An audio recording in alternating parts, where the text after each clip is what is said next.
My name's Eric. I'm a digital nomad traveling around the country in my Subaru Forester, and today I'm escaping normal life at Carhenge, which is in Nebraska.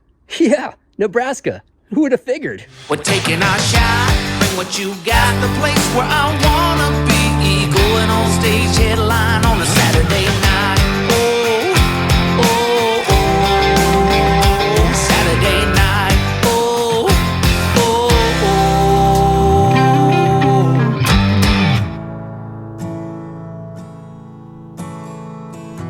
I have seen quite a lot in Iowa, a lot more than I expected. I think if you're ever in Iowa, I would give it a shot to actually check out some of these places. Some of them were really interesting to me. So from here, I am headed into Nebraska. That'll be my 49th state to visit in my life. We'll see what Nebraska has to offer, but I have been doing some research and there's a lot more there than I expected.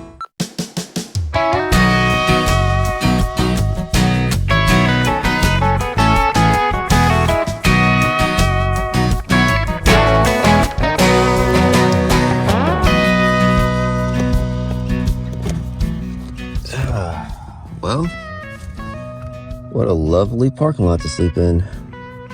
Actually, it's been very nice here. It's a casino. And I use this camp fan when it's a little warm in the car, and it actually works really well. And my fridge just kind of doubles as my nightstand. And then my battery's right here, and I can plug up all my electronics to it. Well, good morning from a beautiful casino parking lot. Actually, it hasn't been that bad here. I slept here the past 2 nights now, and I've kind of slept in other parking lots here in the area. And casino parking lots are kind of a tried and tested method for me for sleeping. I've been to a couple of them in the past, and they've actually always been, they're very safe, they're lit up. There's been other travelers here. I don't know if you can see it on camera, but there's some other trailers and things here, some other travel trailers. So I'm in Omaha, Nebraska, and I do not like it here. It's nothing against the city. It's probably a very fine city to live in. There's probably some great places if you live here you know about.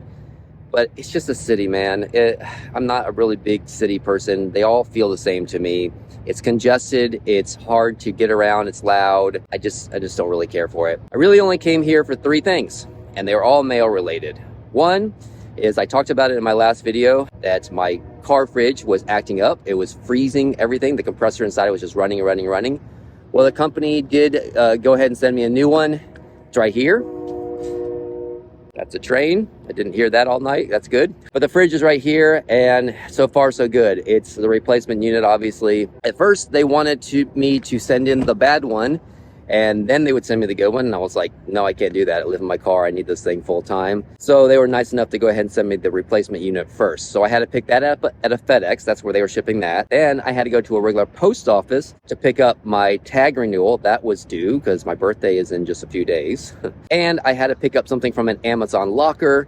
Amazon lockers are another way you can pick up mail on the road. I had to get a new charging case for my wireless headphones. That conveniently stopped working, so I found a replacement unit online, and when you buy something online on Amazon, you can have it sent to a locker, and there was an Amazon locker here. So I came to Omaha to get those 3 pieces of mail, but ended up staying for, gosh, I've been here like almost a week now. Been here working, literally just working. I've not done a bit of sightseeing at all. There are 2 things in town that I found on Atlas Obscura that I do want to check out.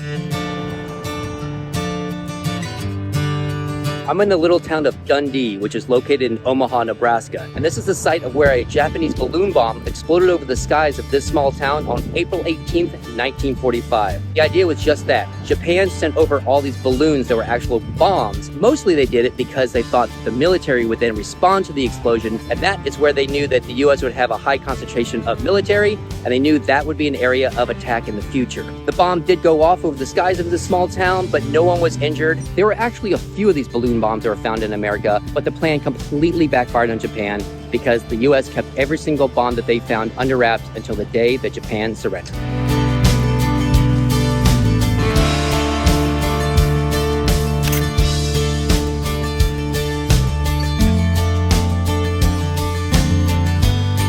Well, I'm at a place called the Agate Fossil Bed Geological Site. This was discovered, I think they said, in the 70s, but all the fossils that were found here occurred about 11.5 million years ago. It actually happened when a volcano so large in Idaho erupted, and all the ashfall from that volcano spread out as far as the Atlantic Ocean. So much ashfall from that volcano happened here in Nebraska that a bunch of grazing animals like rhinos and three-toed horses of the time would have been grazing in a watering hole. They were eating and drinking all the ashfall from the sky, from that volcano, in their water supply, in their food supply, that a lot of them just got sick, couldn't move, and ended up dying here. There's been such a large collection of the fossils found here that it's now been preserved as a geological site. It's only $8 to come here. I think it's very, very neat. All right, I'm headed out of here. I'm headed to the smallest town in the country, population 1.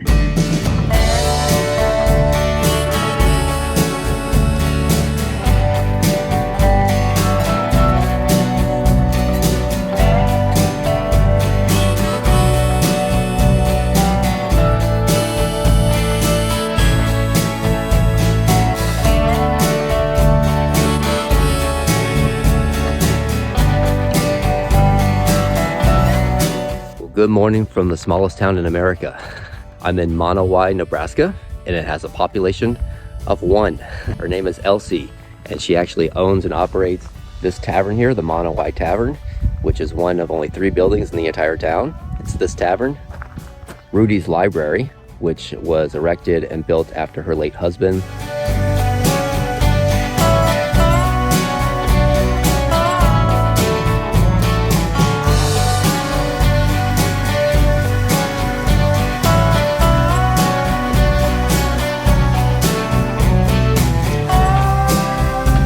House is just around the corner over there. This is it. This is where the town is. It's basically just a parking lot. There is does look like there's a sodding manufacturer across the street there. That's it. That's all there is here. I asked Elsie, the only town's resident, if I could sleep here last night, and she said, yeah, I don't care. So I'm parked over there in the corner, and I did stop in there last night and had a couple beers and a burger. Very cool little place. Cash only, no credit cards. I talked to Elsie a little bit, asked her, is it true that she's the town's mayor? She's like, yeah. She's like, when my husband passed, everything fell over to me. I said, does that really mean that you have to do anything? She says, occasionally I have to show up and sign a few papers. It's funny, yesterday I was in Omaha, big city, lots of people, crowds, noise, everything. And then last night I slept here and I could hear cows moving in the distance.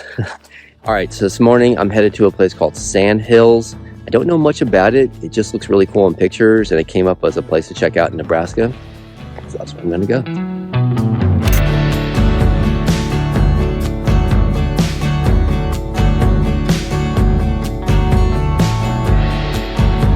All right, well, I'm at a place called Sand Hills, and as I've mentioned a few times now, this place just kind of came up on a map as places to maybe see when you're in Nebraska.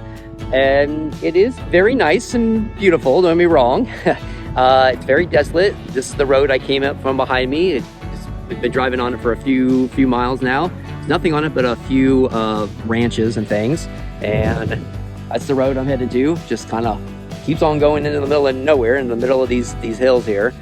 Nice to see, don't get me wrong. It's kind of cool, but I've been driving through hundreds and hundreds of miles of this as I've been driving from the east side of Nebraska as I head to the west side of Nebraska. This is the kind of terrain I've been seeing, is these sandhills. So it really wasn't worth coming all the way out of my way to see. I didn't come that far out of my way. I've only drove about an hour out of my way. But you just never know about these things until you get here and check it out, right? Probably not gonna stay here very long. It's not exactly what I thought. The lake and stuff does make it quite nice, but there's also a fence line here because there's nothing but ranches around here, so there's cattle and stuff everywhere. So they had to put up this fence line so the cattle don't get onto the road. So you really can't even get down there. Maybe as this road curves around, I'm not sure if it'll get down there to the water or not. I am headed to the next place, which is in West Nebraska, and this is going to be very interesting. It's a art installation, but also has thousands of years of history. I'll explain when I get there.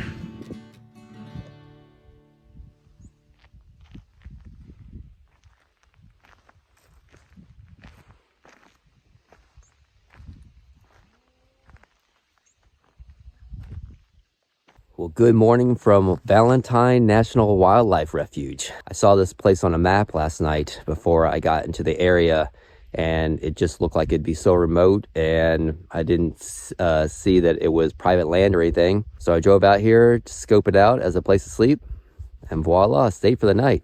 Absolutely beautiful here all night. It was so quiet. I slept with the windows down a little bit, just kind of cracked a little bit, because it did get down to, well, it said it got down to 32 degrees, is what it felt like. That was what the wind chill was. And there's not much wind here, but so that was probably pretty close to what it actually got to. Beautiful stargazing weather. I heard one car go by this morning around 7 a.m. That was it. So gorgeous, gorgeous place to sleep for the night. I'm gonna head into West Nebraska. And West Nebraska starts to have geography that looks a lot like South Dakota, like the Badlands and stuff. So that should be pretty cool. And then there's a really cool thing I found over in West Nebraska. It looks pretty interesting. I'll show you that when I get there. Your friends, they warned you, 'cause they knew I had a past, but you saw beyond that.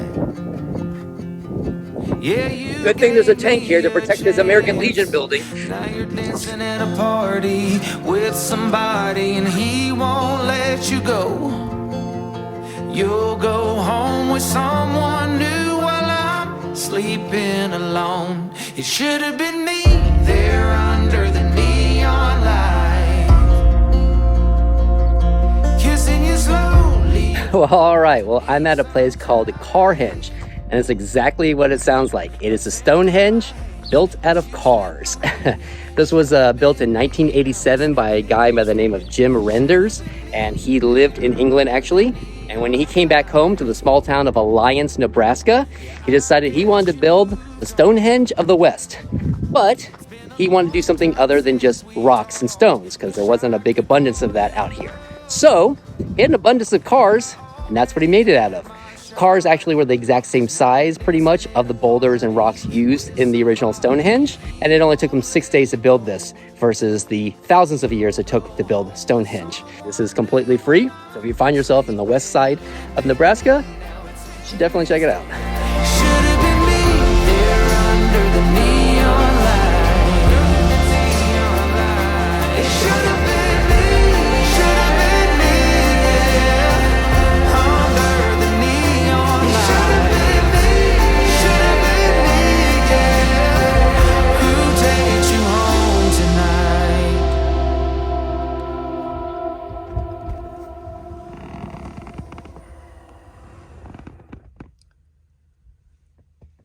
Well, good morning from Toadstool Geological Park. Oh man, it is a chilly one out here. It says it feels like 38, but oh man, the desert always feels so much colder. I'm going to go ahead and make some coffee, make some breakfast. I'm parked just outside the park, so I'm gonna do a little bit of walking around, exploring of the park. I did yesterday, but I want to do a little bit more while I'm here. Unfortunately, I have to work today. So about an hour north of here into South Dakota is a library. And there's another thing in South Dakota that I'm going to be really close to when I get up there.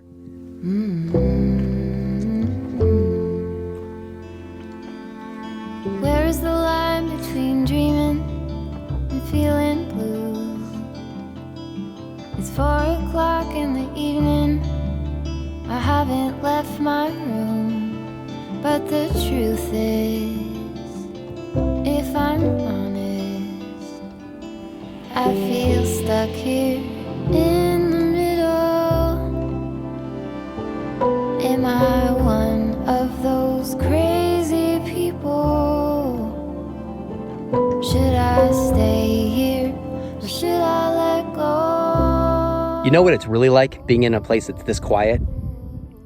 It's kind of like being in a sound dampening room. It's almost like the rocks and stuff are absorbing so much of the sound around you that it's almost kind of like a dampening effect. It's almost like it's almost like heavy in here. It's super weird, but it's super humbling at the same time. So quiet.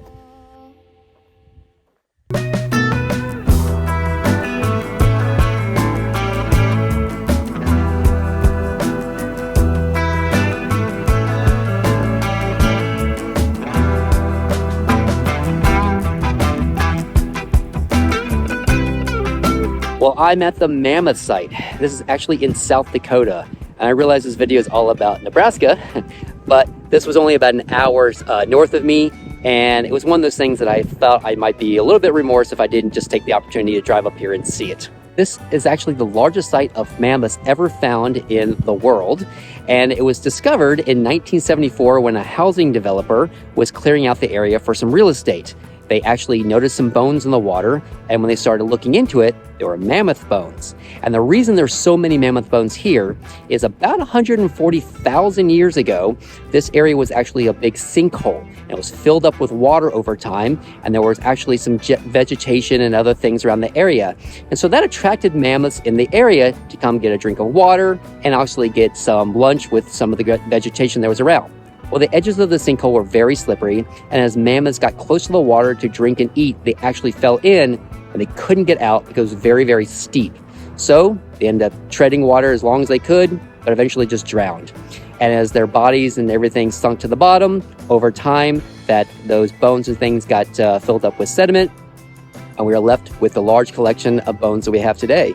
It was really cool. It's worth the time to come up here. It's only $11 if you're in the area. Again, this is in South Dakota, and actually only about, I think, an hour, maybe 2 hours north of here is Mount Rushmore. And there's also things like Wind Caves National Park and other places. So if you're in South Dakota on this side and you're coming to places like Mount Rushmore, you definitely should make the trip down here. Unfortunately, today is also a work day for me. There is a library in the area, so I do have to go do some work.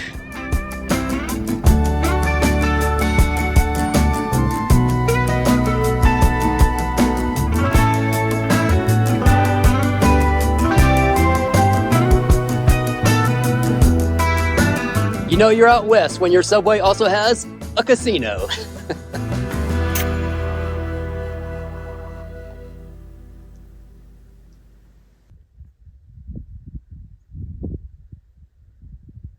Well, I'm at Fort Robinson State Park. It's in the northwest corner of Nebraska, and it is stunning up here. I really love this kind of stuff. It definitely feels old, kind of old west style up here. I never would have pictured this to be in Nebraska at all. Gonna do this little hike here. It's about 4.5 miles, and I'm gonna assume this is probably one of the highest peaks I'm at. I'm already, oh gosh, it says you climb up 823 feet on all trails. It says that that's gonna be your elevation gain. I assume that's probably what I've already climbed. The car is way down there behind me, and it feels like I've probably already climbed that much. I can't see any other points where it's really higher than this. If you ever decide to come to Fort Robinson State Park, if you don't live in Nebraska, it's $14. I didn't see the entrance fee for a daily fee if you do live in Nebraska, but they do have annual passes as well that I think would get you to any state park in Nebraska. Very, very gorgeous here. I do recommend it if you're ever up in this area.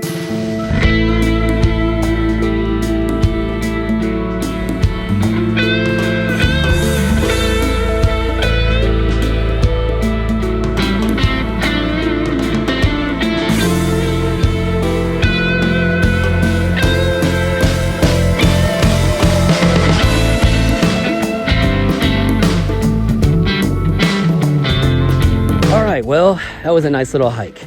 Let's see, I did 5.5 miles. It was nice, it was good. It was a little tough at times because there was times when you go about 45 degrees up a hill in just soft sand. So those times it was a little tough, but it was good. I haven't gone out and stretched my legs on a hike since the Adirondack Mountains in New York, and that was like 5 states ago. Very, very quiet. I only saw one other couple on the trail the entire time. Beautiful overlooks. That's where I was up, was way up there. Really gorgeous. If you're ever here in Nebraska, really gorgeous area. I definitely recommend coming out here. Okay, I'm gonna go to a fossil bed site just south of here. I don't know that there's much to do or see there. I don't think I'm actually gonna see any fossils. I think it's just a really nice area to like get out and walk around a little bit, but it is free. It's a national landmark. So I'm gonna see what there is to kind of do and see over there. And then I need to find a place to sleep just south of that. There's Scott's Bluff. I'm gonna see if I can find a place to sleep over there. And then tomorrow, I'm gonna be in Colorado.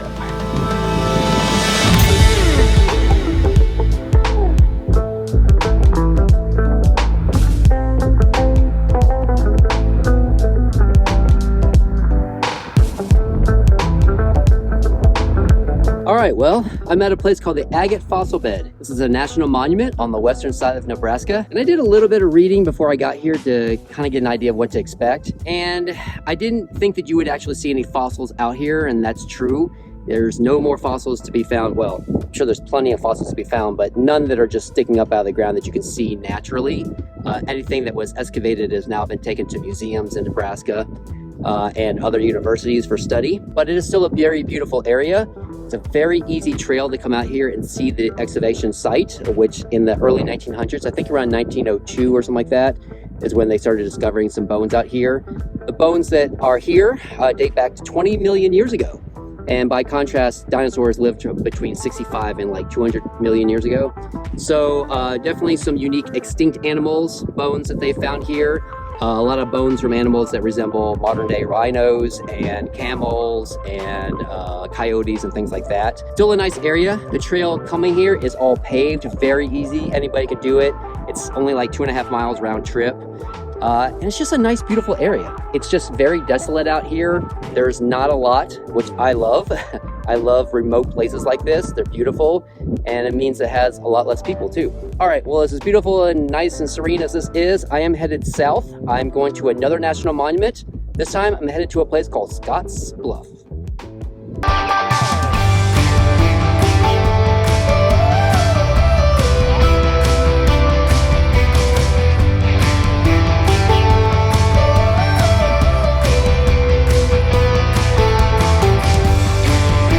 Well, I'm standing on top of Scott's Bluff. This is a national monument on the west side of Nebraska, and it is named after a pioneer who actually died in the area. And even though this is a national monument and it falls into the park system, normally you would have to have a national park pass or something to get in here, a daily fee even. But they didn't require that, so this is completely free for anybody to enjoy. And you can either, when you're at the visitor center, which is right over my shoulder, you can either walk up, it's about a 3-mile walk up to this point, or you can just drive up a mile. And I've been doing a lot of hiking the last 2 days, so I just honestly just felt like driving today. So I am here, I am enjoying it. It is nice, it's fairly lovely up here. But right over my shoulder, the camera will definitely not pick it up, it's too far away. It's a place called Chimney Rock. So that is my last stop in Nebraska. Well, I'm standing in front of a landmark known as Chimney Rock. And aside from being a really unique formation, I don't know anything else about this place. The visitor center was actually closed by the time I made it out here, so I didn't get the chance to talk to anybody about it and see if there's any kind of, to see how it was formed or anything like that. I just know it's a very unique formation and just a really cool place to see. Well, this is where I'm gonna wrap up my video here for Nebraska. And I've got to say, Nebraska has wowed me way more than I thought. I've seen some really remarkable places out here, especially out here in the West. And it makes sense, right? I mean, Wyoming is right close to me. There's South Dakota, which is not far from me as well. In fact, I was in South Dakota for 2 nights in this video. So it makes sense that the geography all blends together and starts to look the same. It's just not the first thing you think about when I think about Nebraska. You think about the farmland and the prairie land that's out here. And quite honestly, that even impressed me. When I was driving through the center of the state, it really did feel like I was just away from really anything. And it was nice. It was quiet and it was desolate and I really enjoyed it. So I gotta say, I really like Nebraska more than I thought. From here, I am headed into Colorado. I have a lot on my plate that I want to see there. A lot of things checked on my map that I want to see.